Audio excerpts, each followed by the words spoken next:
membiarkan laut diuruk dan membiarkan mata air mengering. Saya katakan Anda pembohong. Kita nggak usah membeli makanan dari sini, nggak usah beli beras dari sini. Kita bawa uang, Pak. Karena yang diperlukan oleh pengungsi hari ini adalah uang. Toko sudah mulai buka, warung sudah mulai buka. Yang tidak punya adalah mereka uang. Kalau mereka makan mie tiap hari terus juga kasihan juga. Nanti kita bawa uang dibagikan agar ekonominya muter. Cara saya menyikapi sesuatu pakai kitab. Kitabnya itu ada dalam pikiran dan perasaan saya. Saya selalu meyakini bahwa bisikan yang terbaik dalam hidup itu adalah bisikan hati yang terjaga dari puasa. Itu prinsip. Saya nangis, Pak. Kenapa saya nangis? Ada hal yang harus dibicarakan oleh kita. Kita tiap hari ngomong tentang Negara Kesatuan Republik Indonesia. Tiap hari, Pak. Negara Kesatuan Republik Indonesia, negara kesatuan. Negara kesatuan itu negara yang bersatu.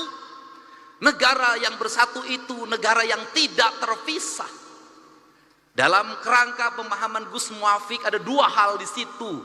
Ada Tuhan ketika tunggal, ada Tuhan ketika jamak. Tuhan ketika tunggal disebutnya imanensi, dan Tuhan ketika jamak disebutnya transendensi. Ritualitas kita sudah sangat taat orang Indonesia terhadap ritualitas.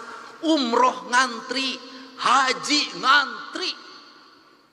Luar biasa ritualitas kita. Masjid terbangun di mana-mana dengan indah. Tetapi ada dua hal yang hilang tercerabut dalam tradisi agama kita adalah kita mencintai Tuhan tapi lupa terhadap hukum Tuhan.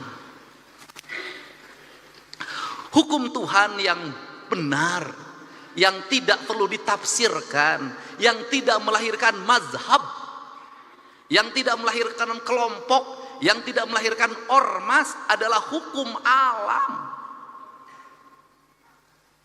Hukum matahari tidak akan pernah berubah, hukum tanah tidak akan pernah berubah, hukumnya air tidak akan berubah, hukumnya udara tidak akan pernah berubah. Tidak perlu pakai tafsir. Karena tidak perlu pakai tafsir. Dalam pandangan saya, mencintai Allah berarti tunduk dan patuh pada apa yang ditentukan oleh Allah. Ketundukan dan kepatuhan kita pada apa yang ditentukan oleh Allah adalah ketundukan dan kepatuhan kita pada kausalitas, pada sebab akibat, pada hukum alam, hukum yang universal, yang di seluruh negara sama itu hukumnya.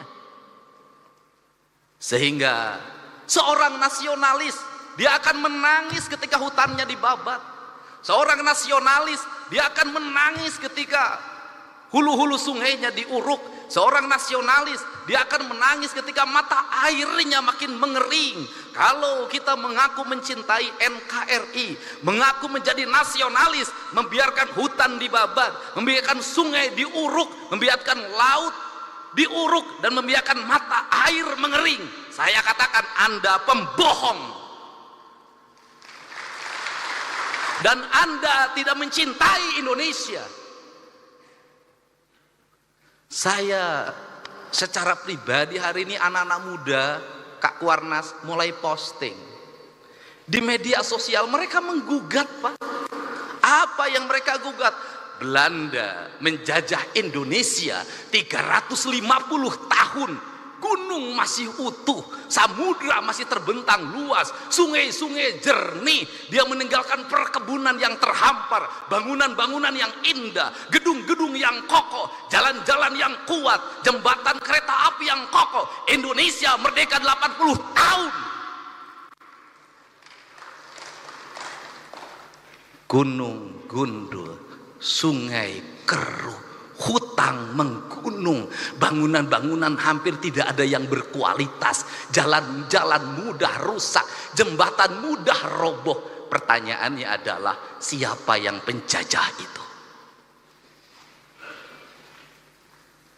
Ini kesadaran mungkin tidak layak diomongin sama gubernur, tapi saya mewakili hati nurani saya yang selalu ingin saya ungkapkan dimanapun. Kenapa? Ini problem bangsa, Pak. Dan kebiasaan kita ini adalah ketika bencana kita ribut melakukan perbaikan. Tapi nanti ketika sudah musim kemarau lagi lupa lagi. Berbuat lagi. Kenapa saya ngomong begini? Saya punya hitungan ekonomi. Kita dapat dari pembabatan hutan berapa triliun. Kita dapat dari pengambilan pasir berapa, dari pengambilan gunung berapa. Tapi ketika bencana berapa puluh triliun, ratus triliun yang harus kita kerahkan. Rugi.